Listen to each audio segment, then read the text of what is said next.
আসন্ন জাতীয় সংসদ নির্বাচনে মনোনয়নপত্র বাছাইয়ে রিটার্নিং কর্মকর্তার সিদ্ধান্তের বিরুদ্ধে করা আপিলের শুনানি আজ শেষ হচ্ছে। গতকাল অষ্টম দিনে ইসি আপিল মঞ্জুর করেছে ৪৫ প্রার্থীর, নামঞ্জুর হয়েছে ৩৭ জনের। রাজধানীর আগারগাঁও নির্বাচন কমিশন ভবনে শেষ দিনের আপিল শুনানি চলছে।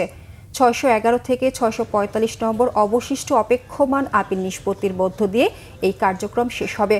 প্রধান নির্বাচন কমিশনার এএমএম নাসির উদ্দিনের সভাপতিত্বে পূর্ণাঙ্গ কমিশন আপিল শুনানি করছেন। গত ১০ জানুয়ারি থেকে রিটার্নিং কর্মকর্তার সিদ্ধান্তের বিরুদ্ধে আপিল নিষ্পত্তি শুরু হয়েছে। প্রার্থিতা প্রত্যাহারের শেষ তারিখ ২০ জানুয়ারি, প্রতীক বরাদ্দ হবে ২১ জানুয়ারি, আর আনুষ্ঠানিক নির্বাচনী প্রচারণা শুরু হবে ২২ জানুয়ারি থেকে। মনোনয়নপত্র বাছাইয়ে রিটার্নিং অফিসারের সিদ্ধান্তের বিরুদ্ধে নির্বাচন কমিশনে মোট ৬৪৫টি আপিল আবেদন জমা পড়ে।